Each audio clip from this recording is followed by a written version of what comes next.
దాని మొహం నేనుండగా అదేం చేస్తుంది? ఆయన ఇప్పుడు ఆలోచించాల్సింది దాని గురించి కాదే, దత్తత కార్యక్రమంలో వదిన మనకిచ్చిన మాట గురించి. ఆస్తిని 3 వాటాలు వేస్తానన్నారు కదా, ఒక్కటే వాటా వేయాలి, అది కూడా నా కూతురు పేరు మీద.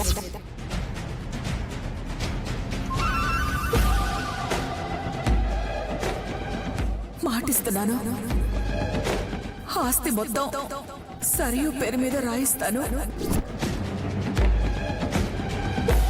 ఇచ్చిన మాట ప్రకారం ఆ ఆస్తి ముందు నీ పేరు మీదకి రావాలి. ఆస్తి చేతిలో ఉంటే మొత్తం మన గుప్పెట్లో ఉన్నట్లే. అప్పుడు ఆ మృదులని ఇంటి గడప కూడా తొక్కనివ్వం. ఇక వచ్చేసేదే ఉంది. లాయర్లకి చెప్పి పేపర్లు రెడీ చేయించా. ముందు దాని మీద దృష్టి పెడదాం.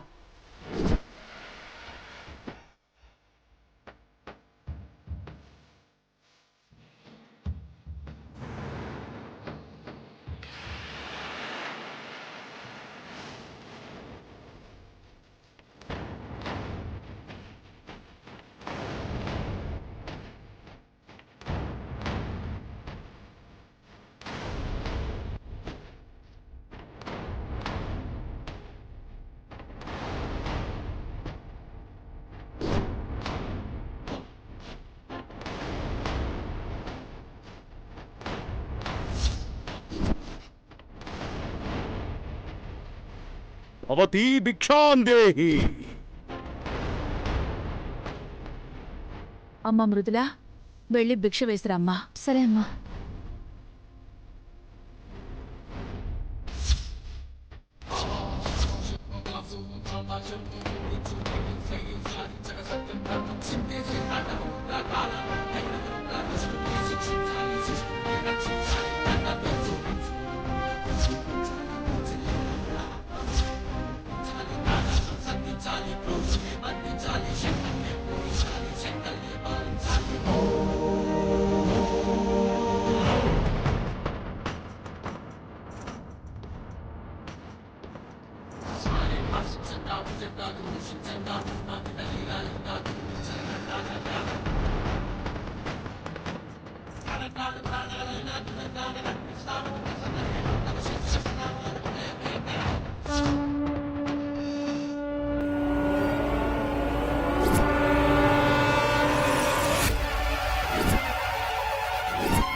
పాపాత్మురాల,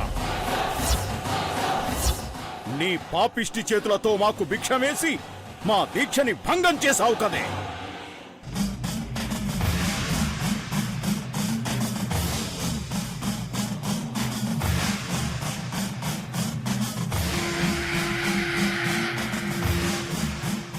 ఏమైందమ్మా? అపవిత్రం, అపహాస్యం, అవమానం. ఒక అర్హత లేని అయోగ్యురాలితో భిక్ష పంపించి అవమానిస్తారా?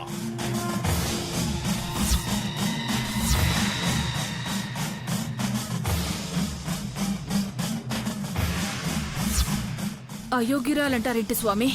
తను మా అమ్మాయి. అమ్మాయా? ఎవరమ్మాయి? ఎవరు కన్నారు? ఎవరి రక్తం ప్రవహిస్తోంది?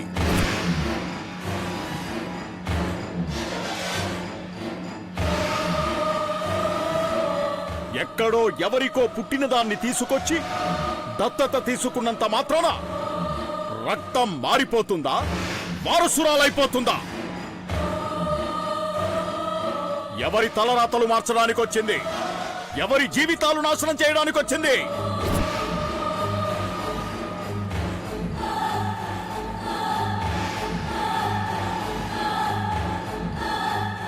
స్వామీజీ, మీరు చెప్తున్నదేంటో మాకు అర్థం కావడం లేదు. కానీ మా కుటుంబం గురించి అంతా మీకు తెలిసినట్టే అనిపిస్తోంది. ఎవరు మీరు? తరతరాలుగా మీ వంశాన్ని కాపాడుతున్న పీఠాధిపతుల తరానికొకసారి మీ భిక్ష తీసుకొని మిమ్మల్ని ఆశీర్వదించడానికొచ్చే విశిష్ట అతిథుల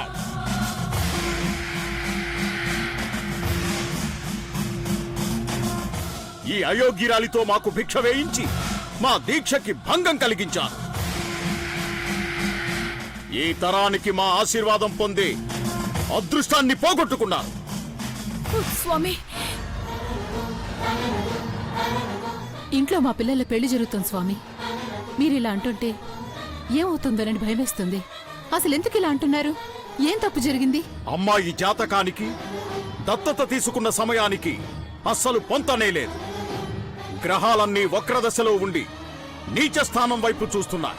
దత్తత తీసుకున్న క్షణం నుంచి ఇంటికి దరిద్రం పట్టుకుంది. అంత సులువుగా పోయేది కాదిది. అలా అంటారేంటి స్వామి? తన వల్ల సంతోషమే తప్ప మాకెప్పుడు ఏ బాధలు లేవు. మా వంశగురువు భరద్వాజ గారు అమ్మాయి ఎక్కడ అడుగు పెడితే అక్కడ అదృష్టం అన్నారు, అక్కడంతా సంతోషమే అన్నారు. కానీ మీరు దరిద్రం అంటున్నారేంటి స్వామి? చెప్తారు, ఎవరు ఎన్నైనా చెప్తారు. కానీ వాస్తవమేమిటి భారతీదేవి? ఒక్కటైనా అనుకున్నది అనుకున్నట్టుగా జరిగిందా?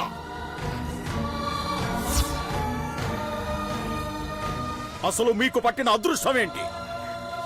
ఒక్కరంటే ఒక్కరైనా ఈ ఇంట్లో సంతోషంగా ఉన్నారా? ఎక్కడి సంతోషం స్వామి? ప్రతి క్షణం ఏదో ఒక టెన్షన్. ఒక్కటంటే ఒక్క పని కూడా అనుకున్నట్టు జరగట్లేదు. కుటుంబంలో గొడవలు, అసలు పూర్తిగా మనశ్శాంతన్నదే లేకుండా పోయింది. ఎందుకు లేదక్కా? ఉందిగా, ఇదొక్కతే సంతోషంగా. ఎక్కడో ఫుట్పాత్ మీద పెరగాల్సింది కోట లాంటి ఇంట్లో పెరిగింది. రాజభోగాలు అనుభవించింది. జాక్ పట్టుకుంటున్నట్టు మధుని పెళ్లి చేసుకుంది. అన్నీ అదనుకున్నట్టే జరుగుతున్నాయి. కానీ మన జీవితాలే తలకిందులైపోతున్నాయి. అంతే జరుగుతుంది. మొత్తం తల్లకిందులుగానే ఉంటుంది. ఎవరి మీదో ద్వేషంతోనో చెప్పడం లేదు. ఈ వంశాన్ని పరిరక్షించే పీఠాధిపతిగా చెప్తున్నా. ఈ అమ్మాయి నీళ్లు పట్టుకుంటే నిప్పు.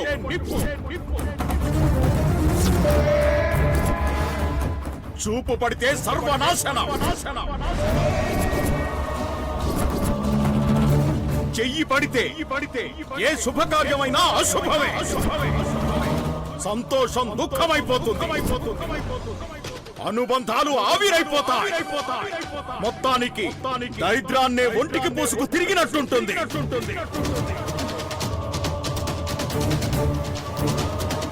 తను బాగానే ఉంటుంది, మీకు మాత్రం దరిద్రమే.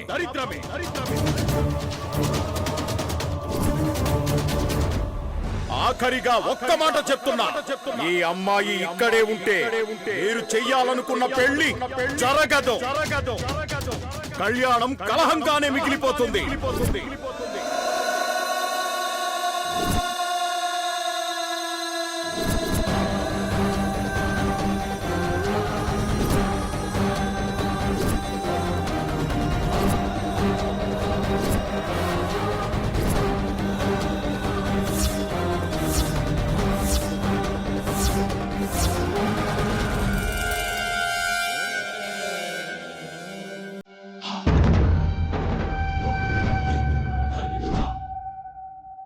చాలా స్వామి, నా మీద నాకే అసహ్యం పుట్టేంతలా ఎందుకు ఇలా మాట్లాడుతున్నారు?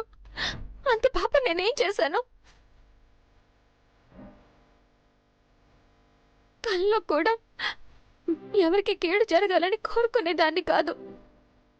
మరి నా వల్ల ఎందుకు ఇన్ని సమస్యలు అంటున్నారు? నీ చేసిన నేరం ఏంటి? నువ్వే నేరమో చేయలేదు మృదుల.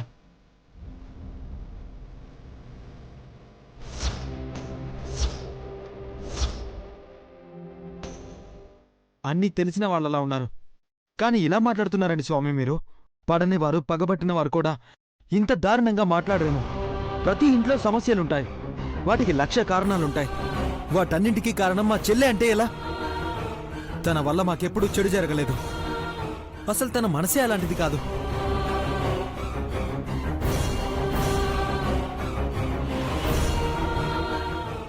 ఇంకా ఆలోచిస్తావండి మృదుల. అసలు ఇలాంటివి పట్టించుకోవాల్సిన అవసరమే లేదు. నువ్వేంటో తెలుసు. తన విషయంలో ఇలాంటి మూఢనమ్మకాల్ని నమ్మాల్సిన అవసరం లేదు. అయినా మృదుల ఉంటే నా పెళ్లి జరగకపోవడం ఏంటి? నాన్సెన్స్. నా పెళ్లి ఎప్పుడెప్పుడు చూస్తానా అని మృదుల కలలు కంటోంది. తన వల్ల ఆగే ప్రసక్తే లేదు. అసలు మృదుల ఉంటేనే నా పెళ్లికి కళ. తనుంటేనే నేను సంతోషంగా పెళ్లి చేసుకోగలను. అమాయకత్వం, అవివేకం, ఆవేశం అంతే. చెప్పడం మా ధర్మం, వినకపోతే మీ కర్మం.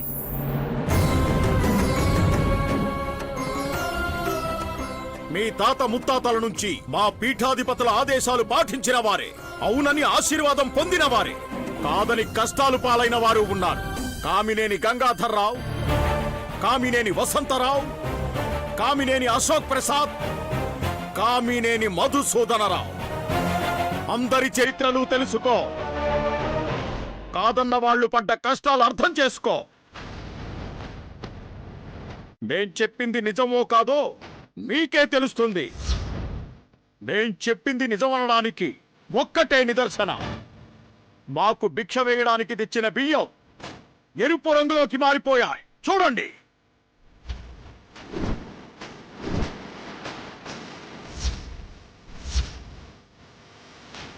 నేను చెప్పాల్సింది చెప్పాను. విని బాగుపడతారో లేకుంటే కష్టాలు కొని తెచ్చుకుంటారో మీ ఇష్టం.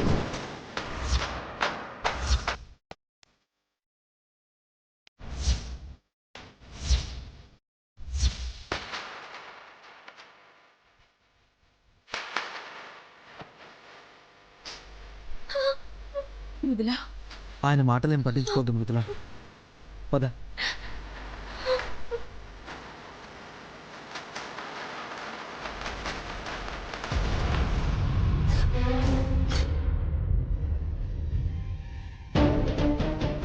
మృదుల, ఏంటిది?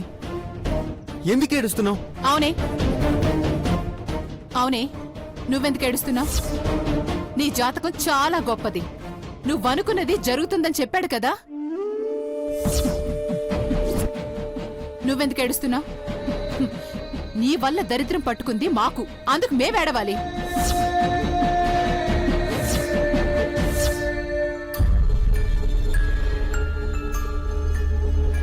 వదినా, భారతి వదినా. ఓ, ఇక్కడున్నావా? ముందు నీకు నీ కాళ్ళకి కోటి నమస్కారాలు పెట్టాలి. ఎక్కడో దిక్కు ముక్కు లేకుండా పెరగాల్సిన దాన్ని తెచ్చి మా నెత్తి మీద పెట్టావు. ఇన్నాళ్ళు మా అక్క జీవితంతో ఆడుకొని మనశ్శాంతి లేకుండా చేసింది. ఇప్పుడు మా జీవితాల మీదకొచ్చింది. మనందరి జీవితాల్ని నాశనం చేయటానికి పుట్టిందొదినా.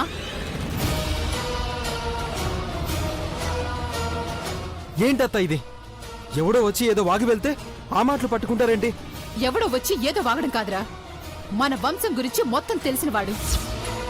తరతరాల నుంచి మన వంశాన్ని కాపాడుకొస్తున్న వాళ్ళురా. వాళ్ళు చెప్పింది అక్షరం పొల్లు పోకుండా జరిగింది. ఇప్పుడు కూడా జరుగుతుంది. నువ్వెన్నైనా చెప్పత్తా, ఇలాంటి మూఢనమ్మకాలు, పనికి వాళ్ళ మాటలు పట్టించుకోవాలరా, పట్టించుకోవాలి. ఏది పట్టించుకోకనే మన కుటుంబాల పరిస్థితి ఇలా తయారైంది.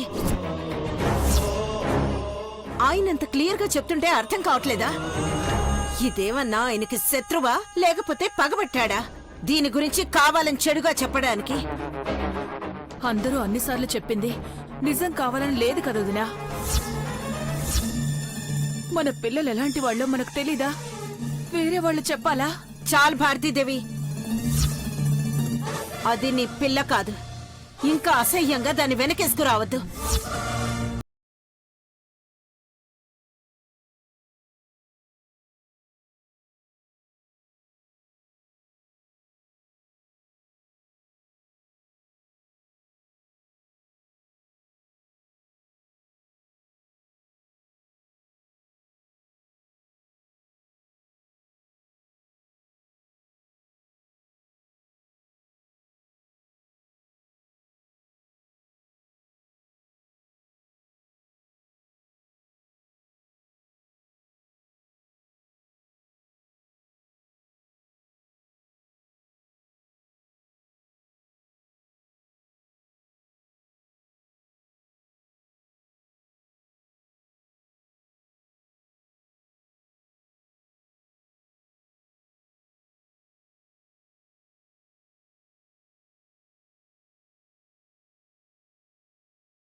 ఆపవే నీ మాయదారి వేషాలు. అత్త ఏంటిది పిచ్చిగాని పట్టిందా నీకు? బావ కూడా లేడు. ఈ టైంలో మృదులని ఒంటరిదాన్ని చేసి తిడతారేంటి? అది ఒంటరి కాదురా, మనల్ని చేస్తుంది. అయినా ఆ స్వామీజీ చెప్పిన దాంట్లో తప్పే ఉందిరా. ఇది ఎవరి జీవితాలతోనూ ఆడుకోలేదా? నీ చెల్లెలు మానసే నీ కళ్ళెదురుగా ఉంటే అంతకన్నా ఇంకేం సాక్ష్యం కావాలి?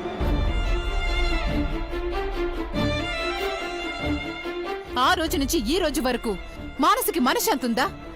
దాన్ని చూసి మీరెవరైనా మనశ్శాంతిగా ఉన్నారా? చిన్నప్పటి నుంచి ప్రాణం ప్రాణవని చూసుకున్నా మానసికి అంత అన్యాయం చేస్తే నా కూతురంటే అస్సలు పడదు. దాన్నెలా వదిలేస్తుంది అనుకుంటాను? ఖచ్చితంగా ఏదో ఒకటి చేస్తుందిరా. ఈ పెళ్లి చెడగొట్టాలనే చూస్తుంది. లేదమ్మా, నేనంత దుర్మార్గురాల్ని కాదు. నోర్మైవే. ఇంకొక్క మాట మాట్లాడావంటే ప్రాణాలు తీసేస్తాను. అయినా ఇంత జరుగుతున్నా మీకెవరికి ఎందుకు అర్థం కావడం లేదు? ఆ స్వామీజీ చెప్పింది అక్షరాలా జరుగుతుంది. ఇది గనక పెళ్లి పందిట్లో ఉంటే పచ్చని పెళ్లి పందిరి భగ్గున మండిపోతుంది, సర్వనాశనం అయిపోతుంది.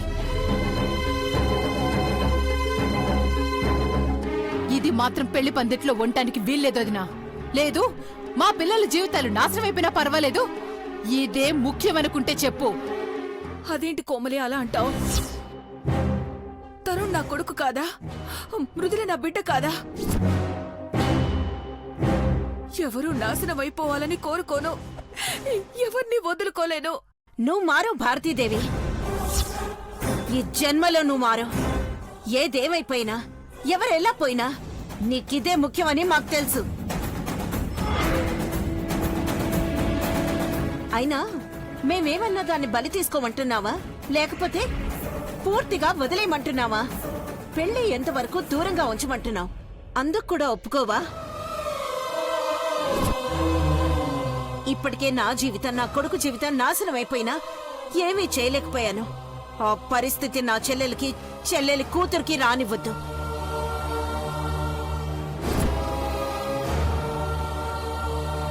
ఇంకా నువ్వు ఇదే ముఖ్యం అనుకుంటే చెప్పు. ఇవే చివరి మాటలు. ఈ జన్మలో మళ్ళీ నా మొహం చూడలేవు. వద్దమ్మా, నా వల్ల మళ్ళీ ఈ కుటుంబంలో గొడవలొద్దు.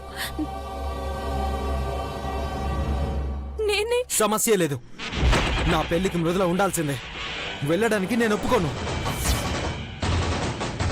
అయితే ఉండనివ్వరా? మేం మాత్రం ఉండం.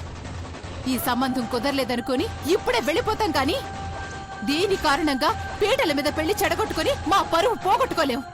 అవునరా, మేం కావాలో ఇది ఉండాలో నిర్ణయించుకో. ఇది ఈరోజు ఇంట్లోంచి వెళ్తేనే రాత్రి నుంచి పెళ్లి పనులు మొదలవుతాయి. లేదంటే తెల్లారేసరికి మేమెవరం ఉండం. అవునరా, నా కొడుకు నా బావ పెళ్లి పత్రికలు నేనే పంచాలి అని వెళ్ళాడు.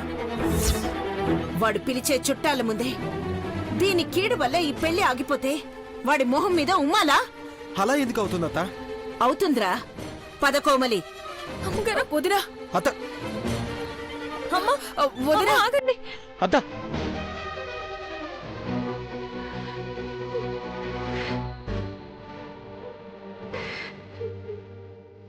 అమ్మా, నా వల్ల ఎవరూ బాధపడద్దు. ఈ పెళ్లి బాగా జరగాలి. నేను కోరుకునేది అంతే.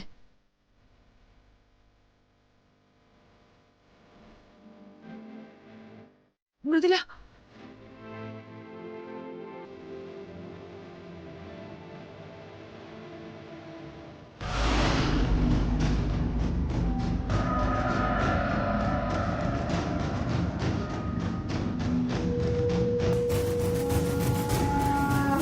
ఇంతకీ అది ఇంట్లోంచి పోతుందా అత్త?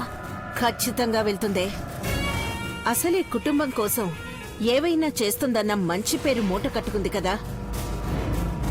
దానివల్ల పెళ్లి ఆగిపోతుందంటే ఎందుకుంటుంది? ఖచ్చితంగా వెళ్తుంది.